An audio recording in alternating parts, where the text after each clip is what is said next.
All right, everybody, so it's the best time of the year. I got the wood stove going. I'm just trying to take the chill out of the farmhouse right now. That's what I like about the inside wood stoves, is that you can just put a little bit of firewood in there, get it going, get the chill out, and then you can shut down again. But we're not running full bore yet. But what I'm doing this morning is I went ahead and emptied this IBC tote. That way the wood can do its final stage of drying and it can be inside the house, and then that frees up this IBC tote. So I'm going to take this one back to my parents and fill it up again, and then I'll have the full rack and 3 IBC totes sitting here with firewood drying. So let me show you how much one IBC tote filled up the rack in my basement. So the other day I finally got some new lights put up down here. Now I can see back there behind my stove and everything's lit up. But here is my rack, and it almost filled the whole thing up clear to the top of these poles here. So that's a good bit of firewood. That will last us a long time, especially this time of year. And what I like to do, I like to take each log and I'll hit it, knock all the dirt and any bugs off of it, try to keep the mess out of here. But that's the one downfall of having an inside wood burner, is you do get a little bit of a mess. All right, so I just finished up at my parents' house, cutting, splitting wood, and I ended up filling up an IBC tote. I didn't film anything because it started raining on me. It's just my luck. But yeah, I got it all split and filled up. I'm taking it home, and I also went to Lowe's earlier and got some lumber, because that's something I wanted to talk to you about. I got some lumber for the side porch there. The insurance company wanted me to add railings to both side porches, so I'm going to be doing that here. And if you want to know why I haven't just switched insurance companies, it's because it's so difficult. This is another downfall of having an inside wood stove. I can't find an insurance company that will insure us right now with just an inside wood stove for our primary heat, because that's all we have, other than our electric radiator heaters. But that doesn't count, because they told me if you had another heat source we could insure you, but like a heat pump or something, or if I had an outdoor wood boiler. But just for an inside wood burner wood stove alone, I'm having a rough time finding anybody who would do it. So right now it's more convenient just to stay with who we're with and just put the side railings on, and then I'm going to put a lock on the root cellar door, and hopefully that's going to be good enough to where they just leave us alone.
All right, so if you've been watching the channel for the past couple months, you've probably noticed this big white tank sitting here in the side yard. Let me tell you, this thing is heavy. And originally this tank came from a Swisher Sweets factory, and a guy at work gave it to my father-in-law to use it maybe as a deer feeder, but the thing is so heavy, my father-in-law couldn't get it to where he wanted at his property where he hunts, so he gave it to me. And what I think we're going to use it for eventually is for a place to store water so that we don't have to haul water out there to the pigs. But since it's getting close to winter and everything will be freezing up soon, I'm not going to plumb it up this fall. I'm going to wait till next time whenever we get the pigs.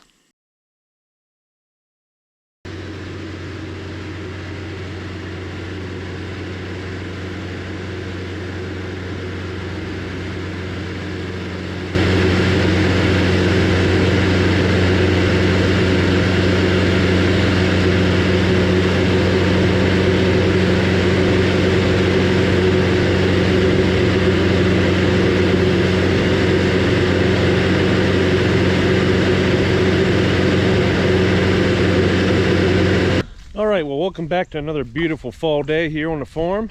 As you can see, the pallet forks are one of the handiest tools you can get for a tractor.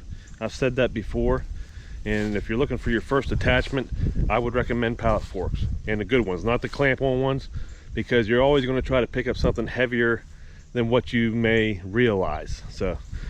But here we are. I wanted to talk a little bit about the pigs. This is our second time raising pigs, and we have done better this time, because the first time we raised the pigs and we kept them in the barn the entire time, and I did not like that. Well, this year, we moved them out here to the pasture, but we have had some problems. So let me show you. Yeah, the girls are gonna go feed them right now. And look at them. They're going nuts, like they always do. Huh? Yeah, go ahead.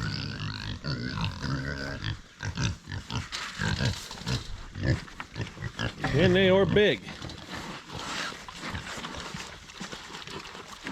They are getting big. Now we had them out there on pasture, but eventually they learned how to get out, didn't they? And that's been the problem that we've had. And what I think, what we might have to do next year, I bought this new fence charger, and it's supposed to shock more. We're going to try that first, but if that doesn't work, what we're going to have to do, I think, is go from the poly tape to wire. So, because if you go to poly tape, it takes away 50% of the charge. And I've seen people use a poly tape, and I thought it would be a good thing to use because it's a visual thing for the pigs too. But they have learned how to jump over it, and I've even raised it up, and they still can run right through it. And I think it's because of the chargers. We're going to try that right now and see if we can do that. I'm not going to let them loose right now because I got a tractor coming, but we're going to try this new charger and see if that will work well enough with this poly tape. If not, we're going to have to go over to wire next time. Now, back in the spring, whenever we got these pigs, I made this feeder, as you can see right there, and I put stakes on it. Well, the mistake that I made was those stakes should have been way longer, and probably should have been T-post or some kind of metal rebar maybe, and very long so I could pound that in the ground. Now, the concrete mixing tub as a feeder pan has worked out good, except I should have mounted it to these boards, because they, as you can see, they fling that around everywhere. So that's something we're going to change next year. And then I had the electric fence on the inside, but they wasn't phased by the chargers that I have on there right now. So then they started pushing it, so I moved it to the outside. Well, then they started pushing this fence out, so then we had to put T-posts in here to keep them from pushing the hog panels out. So yeah, we've got some fine tuning to do. And then I moved this tank over. This stand is so heavy, and I'm not sure how many gallons this thing actually holds. I see a 100-gallon mark right here, so it's going to hold a lot of water. But eventually what I'll do, I'll run some pipe out of the bottom, and then we can have a valve on there, and then have a watering trough here next time, and then the girls can just come out, open up the valve, fill up the trough, then shut it, and then we'll just water them like that. But like I said, we'll do that next year, because we're getting to the point where things are going to start freezing up, and I just wanted to get it out of the yard and move to where it's probably going to be. But overall, I think we have done way better with how we've raised our pigs this year, because they have been out on pasture a good bit. Now, they've been penned up there for the past few weeks because I've been waiting to put this charger on, and I need to weed eat around the fence.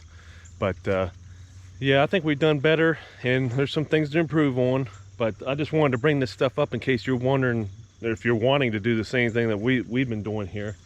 I think we can make the pig pen a little bit more secure, and then we might have to switch over to wire, which that's fine. I like the poly tape because, like I said, it's a visual thing, and then it's easier to work with to roll it back up and to roll it out anyway. But if we have to switch, it'll be well worth it. So I'm going to end this video right here because I have a tractor coming here, and that'll be in the next video. But I hope you enjoyed this, and then if you have any more questions, just leave them down there in the comments. I'll try to answer them. But we'll keep you updated if this fence charger works or not. So until next time, thanks for watching.